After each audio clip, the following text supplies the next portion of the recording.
シミカバー研究同好会の藤江です。本日はデパコスのコンシーラー比較の続きです。アイテムはクレドポーボーテコレクチュールリサージュ M とコスメデコルテ A 級クリームコンシーラーです。前回の動画ではカバー力と仕上がりを比較検証しました。詳しいレビューやメイク方法にご興味ありましたらご覧になってみてください。クレドポーボーテコレクチュールリサージュ N、 油性スティックの中に乳化させたスキンケア成分を閉じ込めて配合。スキンケア成分が肌に届き、使い続けることで肌に潤いと輝きを与えます。 SPF25PA3+です。お色は全部で5色あります。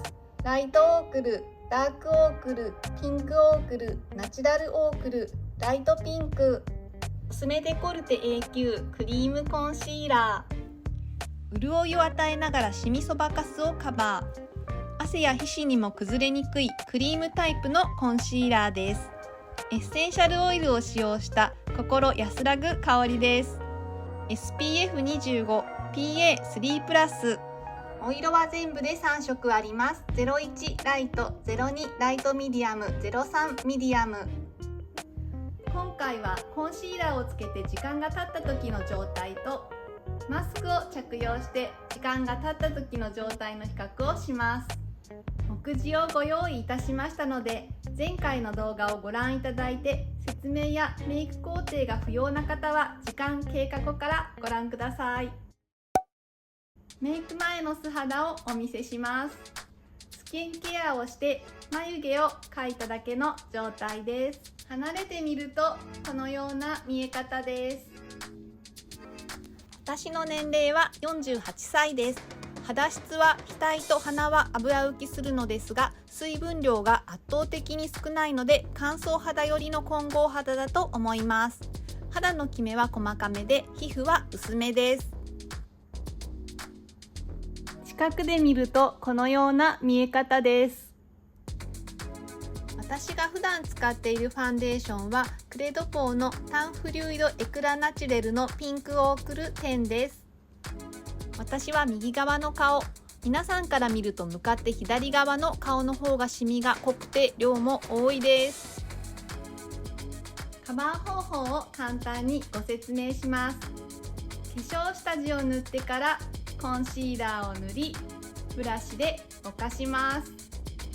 NHK のトリセツという番組で日焼け止めはくるくる塗ると効果が高いと言っていました。シミの色が濃くて量が多いこちら側の顔にクレドポーボーテのコンシーラーを塗ります。お色はピンクオークルです。このコンシーラーは固めの質感で、その場にピタッとコンシーラーがとどまるような感じです。スティックタイプは均一に伸ばせて手が汚れないのが嬉しいポイントです。断面が平らなブラシで優しくトントンとぼかしていきます。私はシミが濃いので、もう一度同じ工程を繰り返します。ブラシは資生堂のファンデーションブラシハス筆です。ブラシにコンシーラーを薄く取って気になる部分をカバーしていきます。私は小鼻のぽっかり毛穴が気になっています。クレドポーボーテのコンシーラーが塗り終わりました。反対側にはコスメデコルテ A 級のクリームコンシーラーを塗ります。一度手の甲に出します。薬指にとって量を調整します。このクリームコンシーラーはとても滑らかな質感で伸びが良いです。香りが少し強めです。ブラシで優しくぼかします。こちらもコンシーラーを2度塗りします。クリームタイプは量の調整が少し難しいです。ブラシは横に滑らせず上からトントンとなじませます。ヘアメイク職人バケコさんのカバー方法を参考にしています。こちらもブラシにコンシーラーを取って気になる部分をカバーしていきます。あまりたくさん塗ると崩れやすいので薄く伸ばしていきます。コスメデコルテ A 級のコンシーラーが塗り終わりました。パウダーはクレドポーボーテのプードルトランスパラント N を使います。この容器は昔のモデルのものになります。パフを使います。パウダーを優しく揉み込みます。せっかく塗ったコンシーラーが取れないようになるべく優しいタッチでパフでのせていきます。テカリが気になる部分にものせていきます。はい、シミカバーメイクが完成しました。離れてみるとこのような見え方です。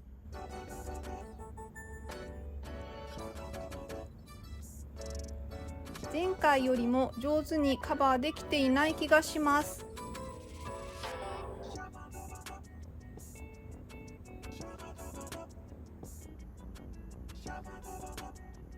近づいてみるとこのような見え方です。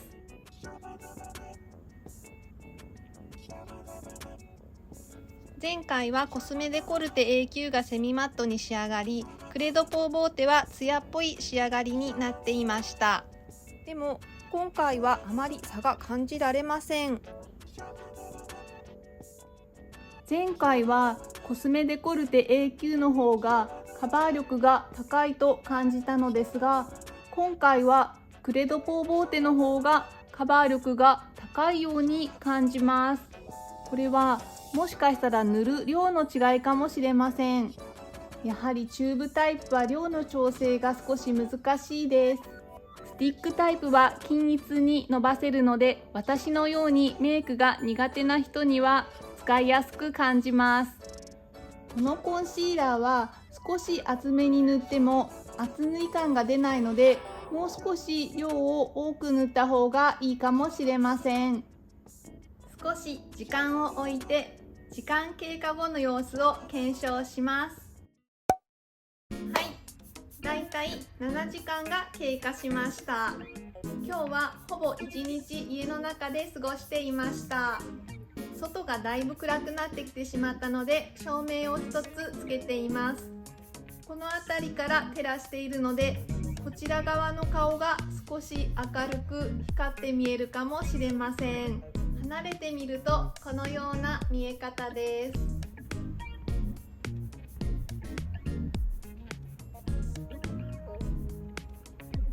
離れたところから見るとカバー力はあまり落ちていないように見えます。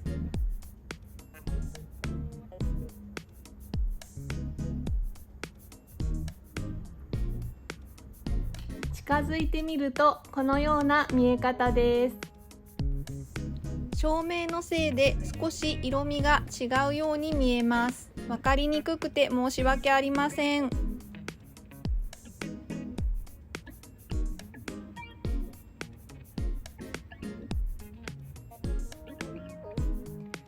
今回テカリ防止の下地を塗らなかったので T ゾーンは結構テカっています。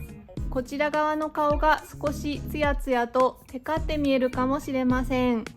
実際に蛍光灯の下で肉眼で見てみるとそれほどツヤの差は感じられませんでした。7時間経ちましたが両方ともコンシーラーはしっかりと残っています。両方とも塗りたての時よりもシミが少し浮き出ているような感じがします。今回少しコンシーラーを塗る量を抑えめにしたせいであまり綺麗にカバーできていなかったかもしれません。比較するとほんの少しだけクレドポーボーテの方がごわついているような感じがします。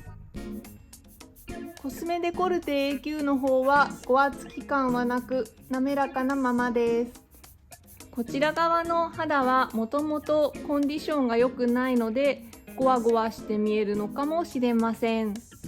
でも量を抑えたせいかオレンジ色に濃く浮いて見えるようなことはありません。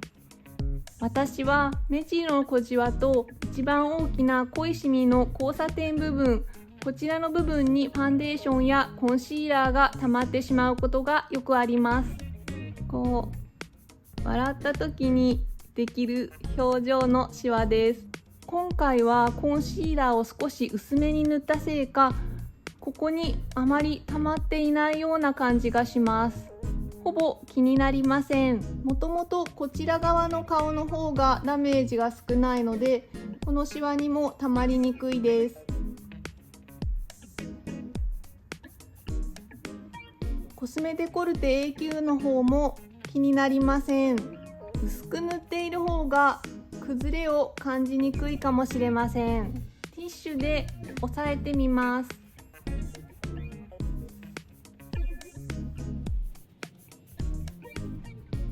口紅と小鼻の周りは落ちています。こちらがクレドポー、こちらがデコルテ A 級。本に塗った部分は今回コンシーラーを薄く塗ったせいか、両方ともあまりティッシュにはついてきませんでした。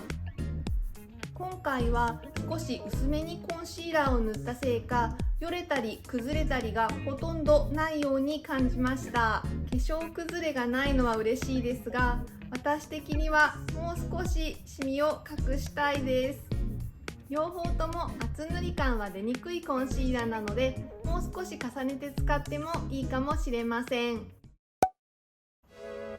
別の日です。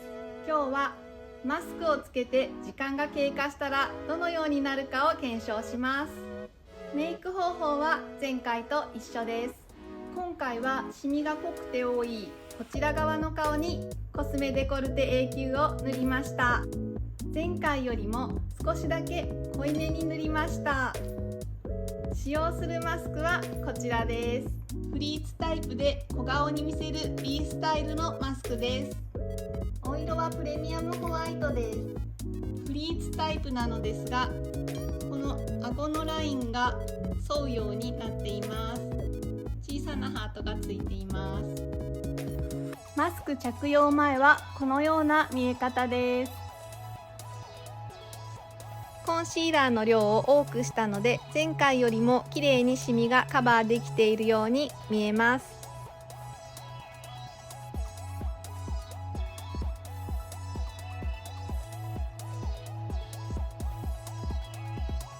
それではマスクをつけます。結構顔に密着するタイプのマスクです。このまま少し時間を置きます。それでは後ほど。はい、マスクを着用してからだいたい7時間半が経ちました。ほとんど家の中にいたのですが、1時間半くらい近所に買い物に出かけました。iPhone の温度計では屋外の気温は9度でした。風がなくそんなに寒い感じはしませんでした。飲食時以外はずっとマスクをつけていました。それではマスクを外します。近づいてみるとこのような見え方です。照明の具合で肌の色が少し違って見えて分かりにくくて申し訳ありません。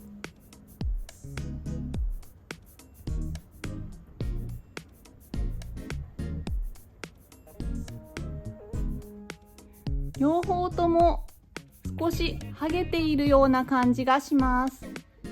シミが浮き出てきてしまいました。クレドポーの側の方が崩れが大きいように感じます。少しゴワゴワとした感じになってしまいました。デコルテ A 級側も少しゴワつきが出ているのですが、クレドポーと比較すると滑らかです。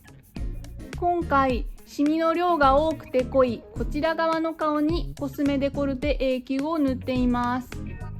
このように左右で比較してみるとあまり変わらないように見えるということは、こちらの方がカバー力がキープできているのかもしれません。汚くて申し訳ないのですが、マスクのつき具合もお見せします。こちら側がデコルテ A 級です。こちら側がクレドポーボーテです。小顔効果があるのでかなり密着力の高いマスクでした。今回は塗る量が結構多かったので取れる量も多いのかもしれません。一番メイクが落ちているシミのある場所、頬の高い部分で比較をしてみるとクレドポーボーテの方がたくさん落ちているような感じもします。やはりデコルテ A 級の方がこすれには強いようです。マスクにコンシーラーを持っていかれてこれぐらいシミが見えてくるとやはりお直しがしたくなりそうです。ティッシュオフしてみます。テカリは抑えられたのですがごわつきは抑えることはできませんでした。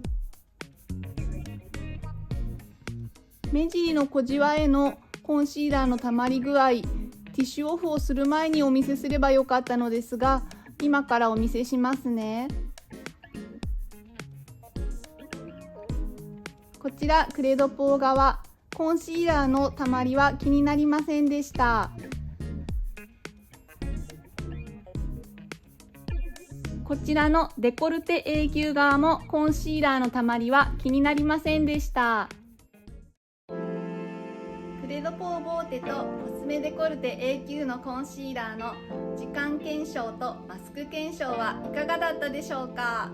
日常的なメイクで使っている場合、圧倒的にこちらのデコルテ A 級の方が持ちが良いと感じたのですが、検証ではあまり差が見られませんでした。私はメイクが下手なためコンシーラーの量の調整が上手にできませんでした。そのため量にムラができてしまってきちんとした検証にはなっていなかったかもしれません。ごめんなさい。マスクについているコンシーラーの量を比較するとやはりデコルテ A 級の方がマスクについていないと思いました。マスクをする前にティッシュオフを一度すればよかったのかもしれません。今回の検証だとどちらも持ちは変わらないんじゃないという風な感じに思われるかもしれませんが、個人的には持ちを考えたらコスメデコルテ A 級がおすすめです。個人的にはクレドポーの透明感のある上品な仕上がりが気に入っているので、カバー力、持ちの高いこのコスメデコルテ A 級を先に塗り、その上からクレドポーボーテのコンシーラーを塗るという方法を試したりしています。コンシーラーの良さを引き出すためにもう少しメイクが上手になりたいです。もしよかったらコメント欄でアドバイスなどをいただけると助かります。最後までご視聴いただきまして誠にありがとうございました。次の動画ではコンシーラーの良さをきちんと引き出せるようなレビューができるように頑張りたいと思います。またね。